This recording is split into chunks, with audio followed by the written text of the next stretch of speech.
My boyfriend got married, and the bride wasn't me. I stood beneath the stage, watching him hold hands with another woman. He said he didn't remember me, but later, I clearly heard him tell her, "No one will bother us anymore." Chapter 1. I had a crush on Justin for 7 years, from high school to college. At that time, Justin was someone everyone praised, and I didn't even have the courage to get close, to be able to look him in the eyes, to stand by his side as an equal. I chased him for 7 years. The day I confessed and succeeded, I threw myself onto the bed, too excited to sleep all night. The long journey of unrequited love was over, and we began our relationship. I thought we would walk through life together, hand in hand, but after an accident, he no longer remembered me. He even avoided my touch. I kept telling myself, "You've chased him for 7 years, so what's a little more waiting?"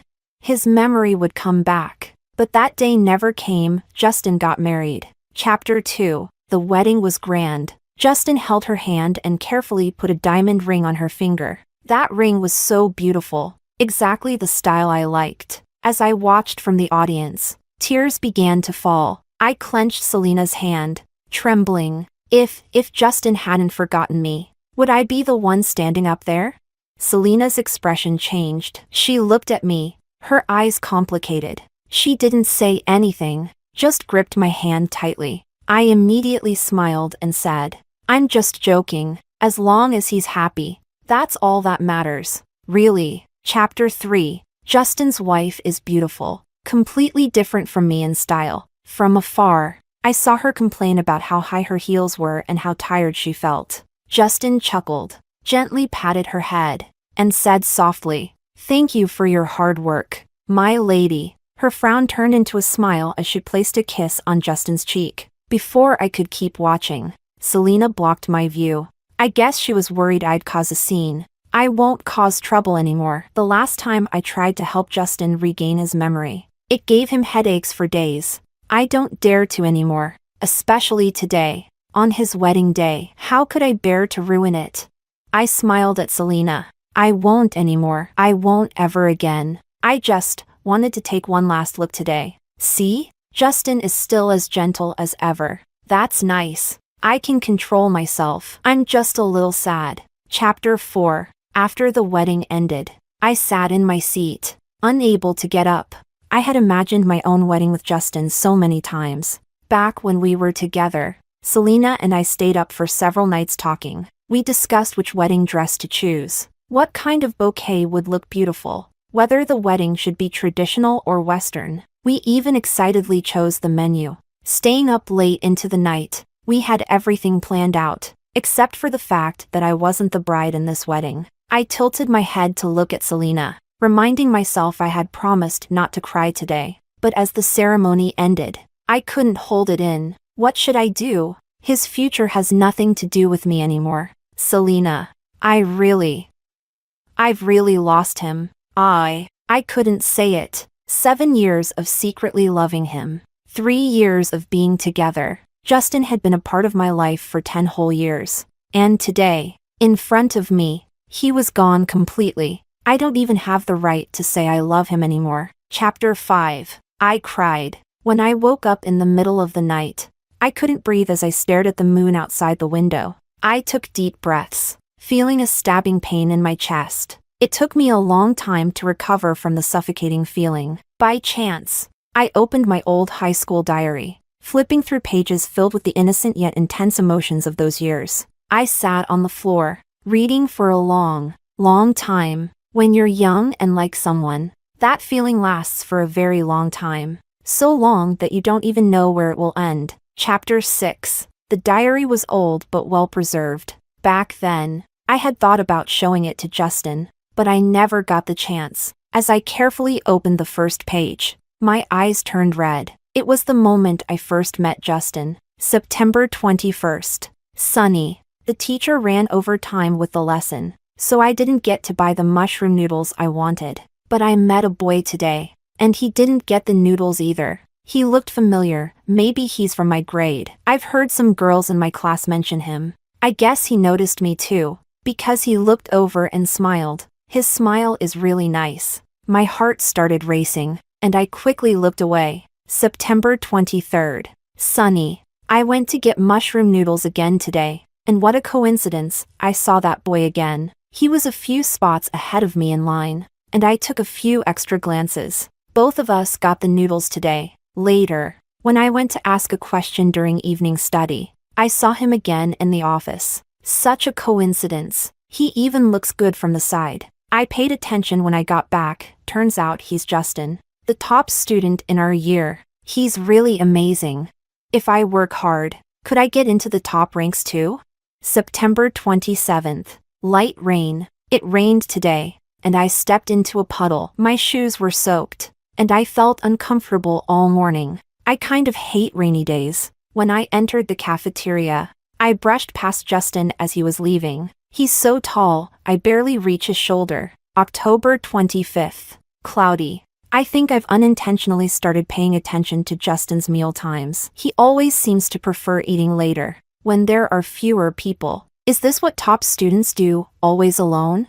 Today, I deliberately lingered in the classroom before heading downstairs, but I didn't run into him. I felt a bit disappointed. Oh well, I'll eat and then work hard. There's so much to study. The afternoon class will be tiring again. I must remember to wash my face before class to stay awake. November 8th. The monthly exam results are out, and the evening study session was buzzing with excitement. Many students secretly ran to the office to check their scores early. I overheard them saying Justin was once again ranked first in the grade. He's so amazing. I slowly scrolled down the list, but my name wasn't even on the first page. I felt a little discouraged. We're not even on the same page. We're both just people, but the gap between us is so big. November 11th. My favorite sunny day. After many days, I finally got to eat mushroom noodles again. And this time, Justin was right behind me in line. When I noticed, I started stammering as I ordered, my face turning bright red. It wasn't until I found a seat that I realized, why was I so nervous? It's ridiculous. December 1st. Sunny, sunny, sunny. I guess because I've been paying attention so much. I've started seeing him more often, but I don't mind. Justin prefers water over drinks and always goes to the supermarket to buy a bottle after evening study. I also like to hang around near the supermarket entrance for a while. It's probably the most relaxing moment of the day. I don't think about anything. I just let my mind go blank. Then watch as Justin walks out with his water, following a few steps behind him. Then I slowly head back to the dorm. Chapter 7. I wiped my tears. Feeling a headache coming on, it was unbearable. Back then, I always liked being in a crowd, subconsciously looking for Justin, as if seeing him could put my anxious heart at ease. At the time, I probably didn't even know what liking someone meant. I just wanted to see him. Seeing him made me happy. I realized I liked him in the second semester of my first year of high school. One morning, I overheard a few girls in class gossiping. A girl from the neighboring class was planning to confess to Justin. This kind of news always spreads like wildfire in high school. The whispers during morning study were all about this. I unconsciously tightened my grip on my pen. That was the first time I ever lost focus in class. At lunchtime, the cafeteria was packed with people. From the moment I walked in, my eyes were constantly searching. And finally, I spotted Justin in a quieter corner where it wasn't too crowded. It was very cold today, and his jacket was thin. His expression was calm as he ate. He probably doesn't know about the confession that's going to happen tonight. But even if he did, I doubt it would affect him much. Ever since I met him, whether he was giving speeches in front of the whole school or participating in any activity, his expression was always serene and composed. Nothing seems to stir his emotions. But I've been restless all day. I've been secretly watching the girl who's preparing to confess. Among all the ordinary girls in this monochrome high school, she stands out like a colorful butterfly, quietly fluttering next to the boy. Chapter 8. Justin stood there. The lights on the field were dim, and I couldn't make out his expression. I could only see him bowing his head slightly, quietly listening to the girl in front of him confess her feelings. A confession. The top student, Justin. All these hot topics together were enough to stir a wave of excitement in our otherwise dull high school life. There were a lot of people who came to watch the spectacle, and while I was mingling in the crowd, I was more nervous than anyone, yet I hid it better than anyone else. I looked like just another bystander, silently watching from not too far away, waiting. That moment, when I think back to it now, still feels especially long. It was also in that moment, at the peak of my racing heart, that I realized, I think I might have fallen for this boy. The word like, just two simple characters, was enough to set my youthful heart in a constant flutter. He was like a breeze that casually swept by. And when I came to my senses, I realized that, without even knowing when, that breeze had already swirled into my heart. Chapter 9. The girl's confession didn't succeed in the end. I stood a little closer so I could hear clearly. I heard Justin's response. His voice was low and deep, yet extraordinarily gentle. He said, "Thank you for liking me, but for the sake of our futures, I won't accept. We should focus our energy on what matters at this moment. Flowers bloom in their season. I hope my presence doesn't hinder you. What do you think?" His pace was steady, neither fast nor slow. His rejection was firm yet gentle. A boy like this, during the teenage years, is nearly impossible to resist. I was no exception. Chapter 10. In our second year of high school, we were split into science and liberal arts classes, and Justin and I ended up in the same class. I still remember that day vividly, walking into the classroom at the same time as him. My emotions were unsettled even after evening study ended. How could I possibly calm down?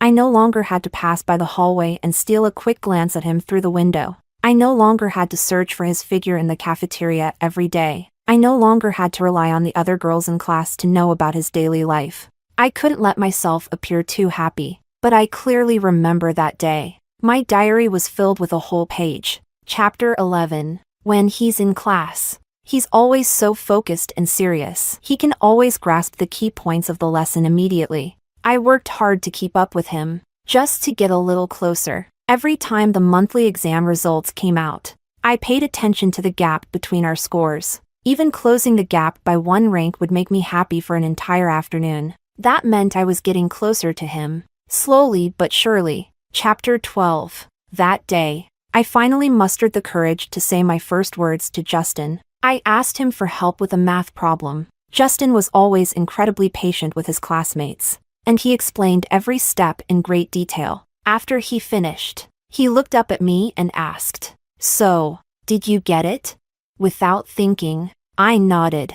But in truth, I hadn't understood. In the moment when I was near someone I liked, my brain simply couldn't function properly. After class, I spent a long time trying to figure it out on my own. When I finally looked up, I saw Justin standing by my desk, with a hint of amusement in his voice. He stared at me for a couple of seconds before saying with a smile, "Actually, I can explain it again." I was stunned and stood there for a moment before blurting out, "Huh?"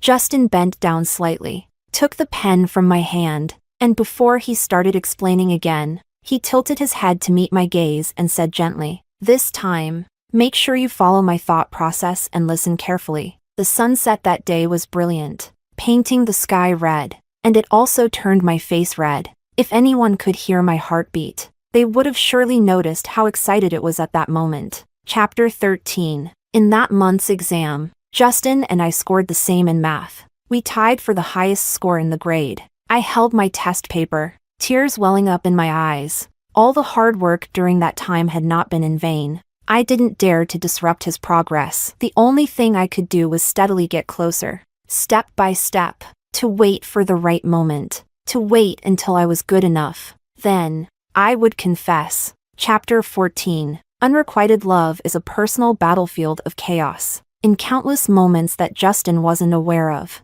behind my facade of calmness, my heart was in complete turmoil, too messy to examine closely. But in those countless sleepless nights, just thinking of that belief was enough to keep me going. Back then, I always awkwardly used questions as an excuse to get close to him. He always managed to answer each question flawlessly. He remembered my name, and that alone made me happy for a long, long time. Evening study sessions were always my favorite, because that was when the teacher would often ask Justin to sit at the desk in front of the classroom. As long as I looked up, I could see him. Chapter 15. The best achievement I ever had was becoming the first person to knock Justin off the top spot in the grade. During that study session, everyone was talking about my outstanding performance. Only Justin sat quietly at his desk, looking at his test paper. Maybe he noticed my gaze because he looked up slightly, and our eyes met before I had a chance to look away. At that moment,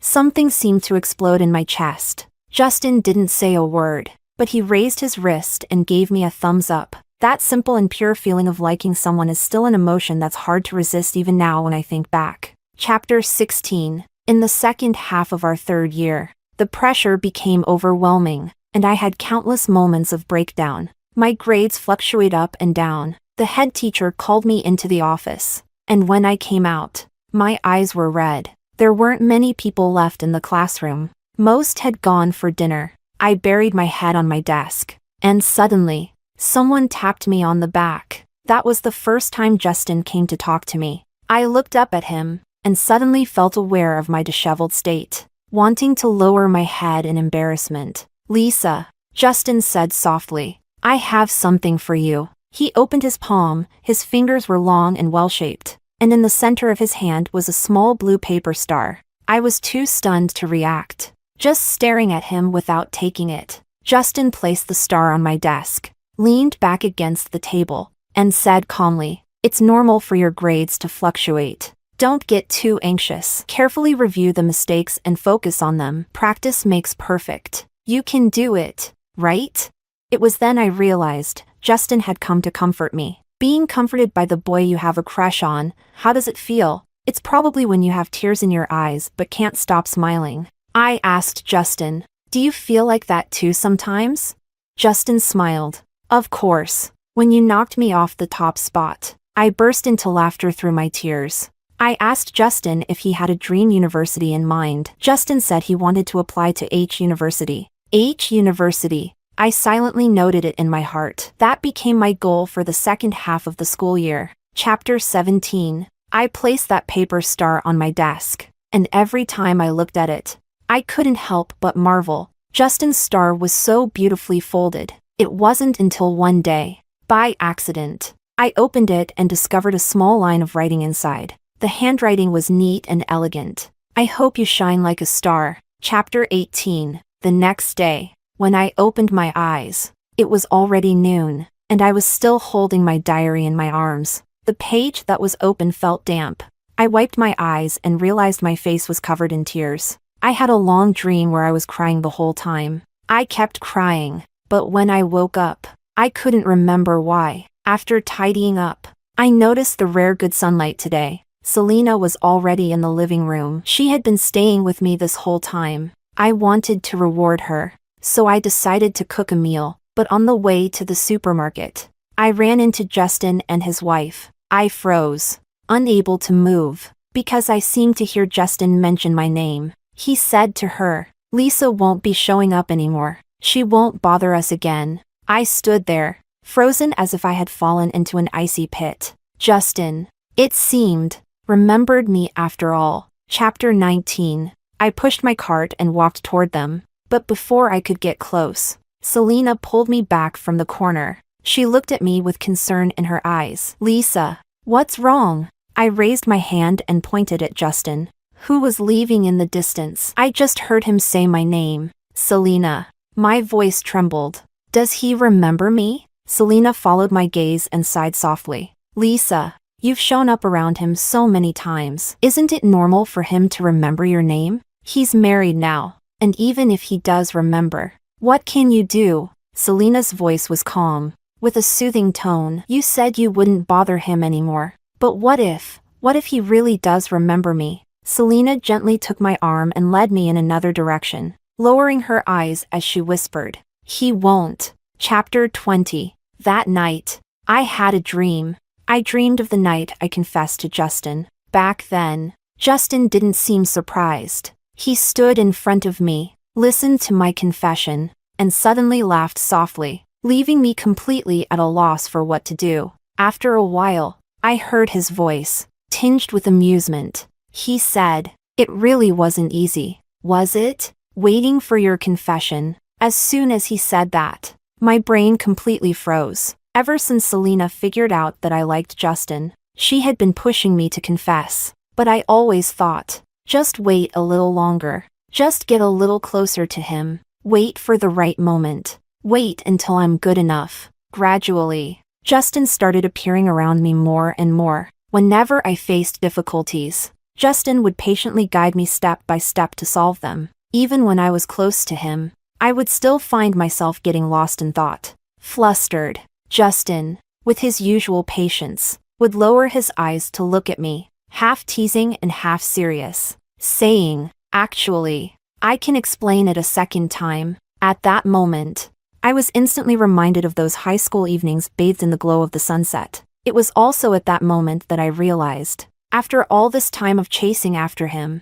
I was finally starting to catch up. Step by step, I had thought it was the teachers who arranged it, but later I found out that it was Justin who had taken the initiative to get closer. While I was working hard, out of his sight, to catch up to him, he too was quietly helping me grow, in ways I couldn't see, until I reached the same pace as him. Before, my understanding of the word gentleness was only a simple one. It wasn't until the night of my confession that I fully grasped the power of when gentleness and Justin intertwined. He told me, "Don't feel inferior. I want you to genuinely believe you are excellent. Not just look up to anyone, whether it's in studies or in love. You don't need to look up to me, you're already a moon yourself." It was only then that I understood the effort Justin had been putting in behind the scenes during this time. Chapter 21. After waking up, I couldn't fall back asleep. I stared out the window, instinctively turning south, quietly gazing outside.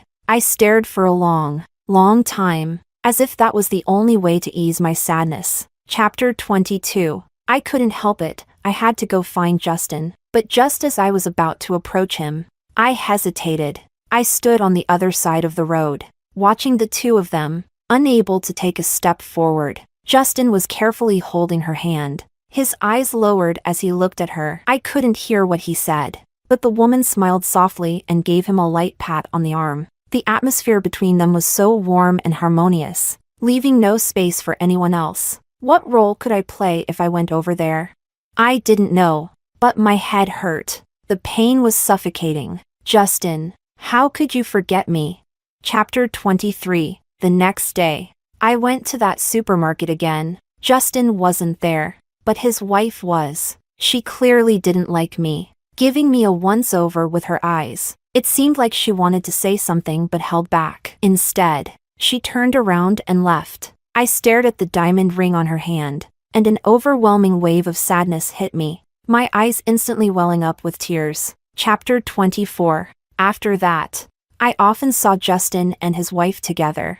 I saw Justin bring her a bouquet of flowers every day. I saw her hold onto Justin's arm and ask him what he wanted for dinner. I saw them together feeding a stray cat. They looked perfect together. I stood there in silence, watching them for a long time. The urge to confront them gradually faded as I watched these tender moments. Maybe things are fine just as they are now. He has someone he loves, and someone who loves him. Chapter 25. Maybe because I appeared around them so frequently, Justin noticed. That day, Justin reached out to me. A simple message, "Let's talk." That day, it rained heavily, an autumn storm. I sat in a cafe, quietly waiting, watching as the rain started to slow. Justin finally arrived, much later than expected. He pushed the door open, his eyes scanning the cafe before they landed on me. His expression was calm, without a trace of emotion, so calm that it felt like he was looking at a stranger.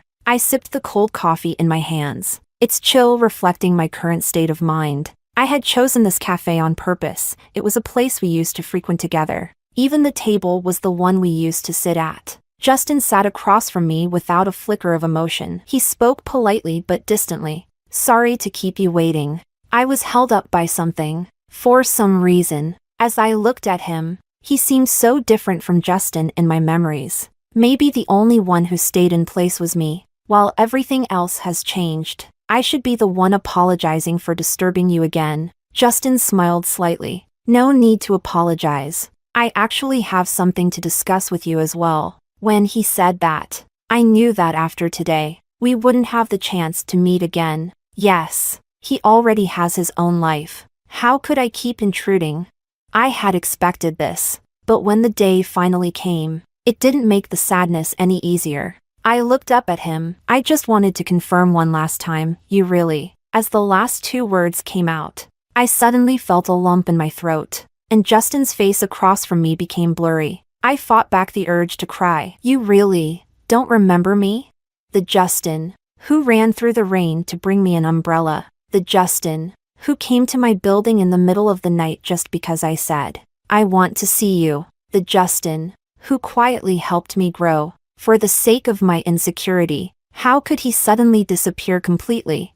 I could feel my emotions reaching the breaking point, and my voice was choked with tears. In order not to seem too pathetic, and to maintain some dignity for this last meeting, I forced a smile, but it probably looked worse than crying. As Justin frowned slightly, his gaze stayed on me, watching me quietly, but he didn't answer. Several times I saw him start to speak, but he swallowed his words. The silence said everything. The way he looked at me now was so different from the Justin I once knew. If I could, I would rather believe he lost his memory, than accept that he no longer loved me. After a long silence, I finally came to my senses and spoke softly. I understand. Thank you. I wish you happiness for the rest of your life. Justin seemed to finally relax and nodded slightly. You too. Chapter 26. Justin left. Outside, the rain began to fall again, a soft drizzle. I sat by the window,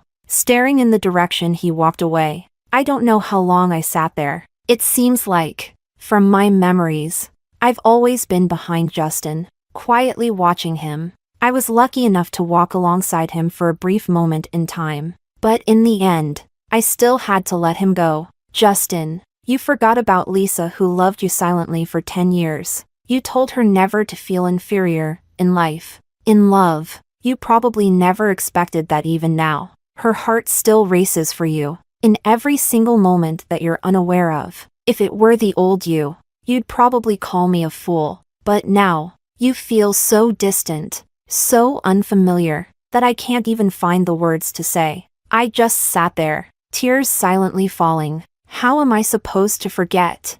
Chapter 27. I sat there alone until nightfall. Just before the cafe closed, Selena rushed in. My eyes were swollen from crying, and when I saw the worry in Selena's eyes, I couldn't hold back the tears again. Selena, I'm sorry. I couldn't help it. I just wanted. Before I could finish saying one last time, Selena rushed over and pulled me into her arms. Her voice was choked with emotion. Why did you come here alone? How long have you been sitting here? You're wearing such thin clothes. Aren't you cold? She gripped my hands tightly. Lisa, I don't even know what to say to you. Next time, if you're going out, call me, okay? Don't go alone. Selena was always like this, standing behind me without hesitation. One last time, I forced a small smile. I won't go to see him again. Chapter 28. Whenever I mentioned Justin, the look in Selena's eyes was always filled with worry. She was probably afraid I'd fall into that dark place again. Gradually, I stopped expressing those feelings, and I stopped interfering in Justin's life. But it didn't make these days any less unbearable. Still, Selena never left my side. During breaks from work, she would take me to different cities to clear my mind. As long as I stayed busy, the memories didn't hurt as much. Sometimes, I'd look at Selena's back and suddenly realize that maybe things aren't so bad after all. Chapter 29. On the day of the first snow, I drove to Selena's building and called her down. Selena came rushing down without even combing her hair, looking flustered. When she saw me, she sighed in relief. What are you doing so late? I'm going back tomorrow anyway. What? I interrupted Selena, pointing to the trunk of my car. I gestured for her to open it. Selena gave me a suspicious look but opened it while mumbling. What is this? Why is it so mysterious? As the trunk slowly lifted, Selena's voice gradually faded. The light from the trunk reflected on Selena's face, and when she turned around, I could clearly see the tears in her eyes. Do you like it? It's for you. I had spent a good portion of my savings picking out some gifts that matched Selena perfectly. It took a while for Selena to process it. She looked up at me and suddenly burst into tears. Why are you doing this, Lisa? Thank you for being with me all this time. I leaned against the car, smiling. If it weren't for you, I probably wouldn't have made it through. That night, Selena was more emotional than ever, hugging me and crying her heart out. I know it's been hard for you lately, and as your friend, there wasn't much I could do to help. All I could do was stay by your side. I always knew you couldn't forget Justin, and I wasn't trying to convince you otherwise. I didn't plan to interfere with your decisions. I just wanted to make sure you stayed safe. As Selena spoke, she suddenly smiled. Lisa, you've actually helped me more. You're worth it. Chapter 30. Lately, I've been running around, trying to numb myself, and I thought I was finally forgetting Justin. But deep down, I still couldn't let go. That night, while watching a movie with Selena, I suddenly found an old, worn movie ticket. The date was exactly a year ago today. The day when Justin still loved me. We had probably planned to see a movie together. But now, things are different. The Justin of today, the one he loves, is no longer me. Selena's voice echoed from the front. She waved her hand, calling out, "What are you daydreaming about? The movie's about to start." I tucked the ticket back into my bag, like carefully storing away my feelings for Justin. Delicate, whole, buried deep inside. Undeniably, I still love him, in every little detail of my life, but I no longer have the right to disturb him. So, with every memory of you that I hold, I wish you happiness for the rest of your life. I looked up, meeting Selena's gaze, and responded. Coming. Chapter 1. Selena's perspective. It seems like Lisa is sick. She said she saw Justin. Justin has been gone for 3 months. My fingers tightened around my phone, growing cold as I asked, my voice breaking. Lisa, what did you say? Lisa's voice came through the speaker, calm and certain. I saw Justin right outside this bubble tea shop. As she spoke, her tone suddenly dropped, filled with sadness. But it seems like he doesn't remember me. Chapter 2. 3 months ago, the news suddenly broadcasted an extraordinarily moving story, along with a blurry video. It went viral on the internet. A boy, to save the girl he loved, bravely rushed into a fire. The girl was rescued safely, but under everyone's watchful eyes, the boy never made it out of that burning building. He disappeared from this world, along with the flames. In a time where love can be as fragile as paper, there still exists this kind of unwavering love. In an instant, the story evoked countless sighs and tears from people online, and the boy in the video was Justin. The moment I heard the news, my heart seized painfully. How could the world take away someone as gentle as Justin? But when I saw Lisa, I knew it was real. Justin was truly, forever gone. Chapter 3. Lisa had loved Justin for 7 whole years. Even as an outsider, I couldn't help but be moved by the depth of her feelings. The day they finally overcame everything and got together, Lisa was so happy that she treated our entire dorm to dinner. That night, she got so drunk, her face flushed as she proudly announced that she had successfully confessed her love. The whole dorm cheered for her, celebrating that she had won over her dream guy. After that, we often gathered together, planning everything: wedding dresses, engagement rings, even babies. Lisa's eyes sparkled every time she talked about it, but none of us ever expected that, in such a short time, Justin would be gone. Chapter 4. That was the first time I saw Lisa like that. She sat on the floor, like a broken doll. She wanted to speak, but her voice was hoarse from crying. Unable to make a sound, she just kept silently calling my name. Selena, Selena, again and again, but she couldn't say anything more. I'm here, I whispered, trying to comfort her, but my words felt so weak that I even found it hard to speak. How do you comfort someone in this situation? I didn't know. I gently patted her back and cried with her through that long, agonizing night. Chapter 5. After Justin's death, Lisa fell seriously ill. Her emotions were constantly teetering on the edge of collapse. She hasn't cried much lately. Maybe it's because she's cried too much already, and there are no more tears left. She always sits by the window, quietly staring outside, without saying a word. That direction.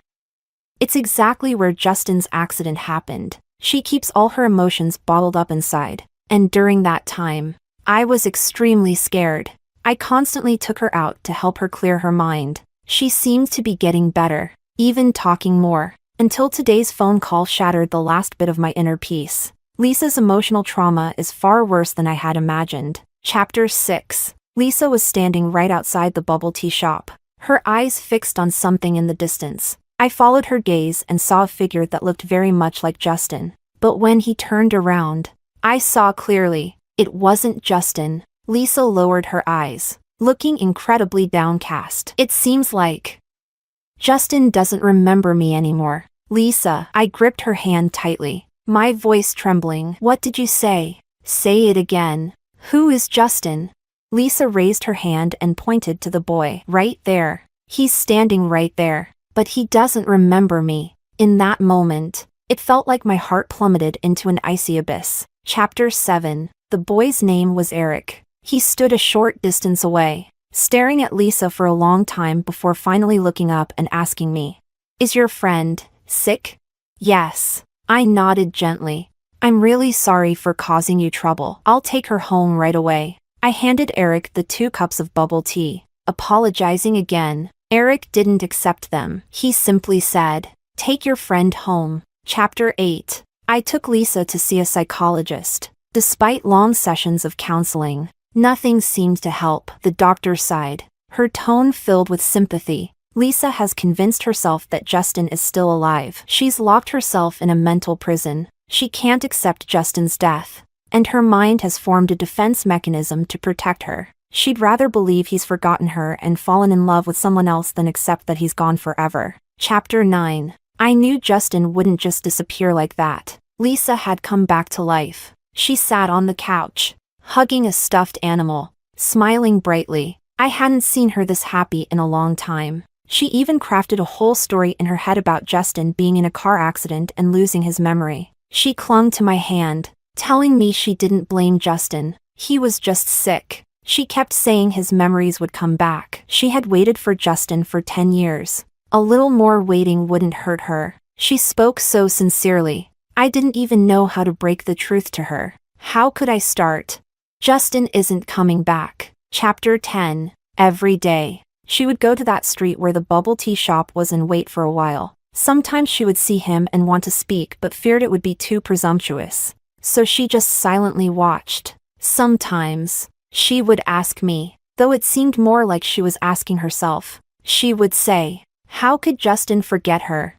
She's Lisa." After all, I had no answer, so I just patted her head and told her to be good every day. Chapter 11. The day Lisa lost control was when she saw Eric with his fiancée on the street. Her voice was trembling as she spoke to me. She said, "Selena, I didn't wait long enough for Justin to get his memory back. He's fallen in love with someone else. He's fallen in love with another woman. Right on that street." Lisa's voice choked with tears. I saw it with my own eyes. Chapter 12. I thought she would break down, scream, or run up to confront them, but she just stood there, silently crying, watching as Eric walked hand in hand with his fiancée, disappearing at the end of the street. After a long time, she murmured softly, "Justin, why didn't you keep your promise?" Chapter 13. Eric is getting married. Lisa asked me to take her there, promising she wouldn't cause any trouble or make things difficult for Eric. She tugged on my hand like a little child pleading for a toy. But in reality, she and Eric had barely spoken to each other. Her memories had become confused again. She had imagined Justin's wedding so many times. She just wanted to see it for herself. I went to speak with Eric and his fiancée, explaining the situation. They stayed silent for a long while before his fiancée gently nodded. They allowed Lisa to attend the wedding, as long as she didn't cause any trouble. Chapter 14. At the wedding, Lisa tugged on my sleeve and asked, If Justin hadn't forgotten me, would I be the one standing on that stage?" I wanted so badly to tell her that Justin would never forget her. Silly Lisa. Justin will always love you. But the man standing on that stage wasn't Justin. Chapter 15. The day after Eric's wedding, Lisa came out of her room. her eyes swollen and red. She told me she had a dream, a long, long dream. In the dream, she cried for what felt like forever, cried until she couldn't breathe. But when she woke up, she couldn't remember the dream. But, she said, pressing a hand to her chest and looking at me, it feels empty here. It hurts. I've forgotten the dream. I think I know what she dreamed of. Maybe. It wasn't a dream. It was a memory buried deep in her heart. A love etched into her very bones. Chapter 16.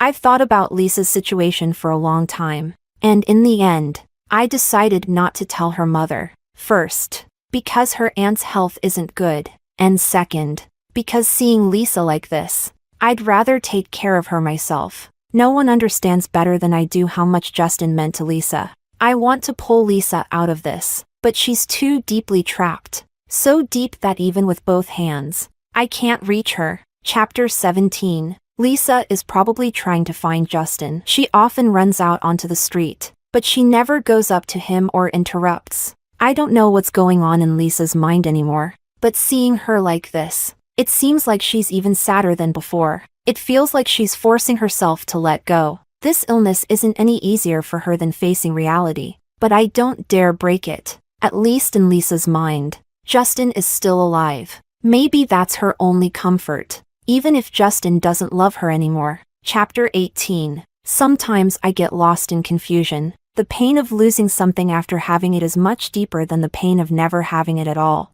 If separation is inevitable, why were we made to meet? Separated by life and death, yet unaware. The torments of life are varied, but the feeling of pain is always the same. I can no longer see the answers, but sometimes, I understand things with great clarity. The time I have left should be lived for the family and friends I love. After extreme hardship, good times will come. At the end of the road, something beautiful awaits us. Even if it's only a little, it's worth the journey. Justin's perspective. Chapter 1. When the fire broke out and the building was about to collapse. In that final moment, I felt incredibly fortunate that I could rush in and find you. You stood there in the flames, shaking your head desperately, trying to stop me from going further, but you were right in front of me. How could I turn back? Chapter 2. The fire was intense. The moment I rushed in, I had already prepared myself for the worst. I don't like doing things I'm not sure of. But this time, I couldn't calculate the outcome. I thought we could both make it out together. But pushing you out of the fire was the best I could do. Between the two of us, at least one had to survive. If there was only one chance, I would rather it be you. Chapter 3. I saw you cry. I know you've always been so stubborn. In the past, I taught you many things. This is the last thing I can teach you. You have to learn to let go. Lisa, you can see what I'm mouthing, right? Don't hold on to things you can't have. If you can't love someone, you have to let them go too. Your life is still long ahead of you, and I don't want you to be stuck in the past. This is the last thing I need to teach you. Lisa, you have to learn it. I won't get the chance to teach you again. Chapter 4. In this final moment, I want to say, I wish you happiness for the rest of your life. But I couldn't say it in time. I can't even see your face clearly anymore. The fire is intense, and the burning sensation on my skin is enough to drive someone mad. But it's okay. It's okay because I came. If I hadn't, it would have been you trapped here. Chapter 5. I never told you this, but I knew you liked me a long time ago. A long time ago. How could I not notice? The way your eyes burned with passion. Chapter 6. In these final moments, so many images are flashing through my mind, one by one, from high school to university, to when we finally got together. You were always insecure, and while humility is good, insecurity isn't. You're amazing and hardworking, and maybe you never realized it, but every part of you shines when you're moving toward your goals. A girl like you, very few guys could resist, and I wasn't one of them. In fact, the moment I realized I liked you, I was already prepared to confess. But the hesitant way you looked at me made me change my mind. Maybe I should wait a little longer. I didn't want you to feel inferior in this relationship. You wanted to work hard, so I decided to move forward with you. I wanted to wait until the day you truly felt confident. That's why, every day I waited for your confession. I was prepared. I was ready to respond after you gathered the courage to confess. With my own confession, I've always believed that the start of a relationship should be grand and official. And so was my love for you. This confession, our love story, was something I always intended to write with my own hands. I wanted you to know that you were never running toward me alone. I just reached the finish line before you. And I've been waiting for you here all along. Chapter 7. You once asked me, do you believe in reincarnation? I believe it exists. So don't be sad. You know me. I always like to be prepared in everything I do. That's why I'm always a little ahead of you. This time, too, I'm early. I'm preparing our home for the next life. Chapter 8. I was so focused on getting you out that I didn't have time to tell you. Lisa, I love you. You can feel it, right? Can't you? The end.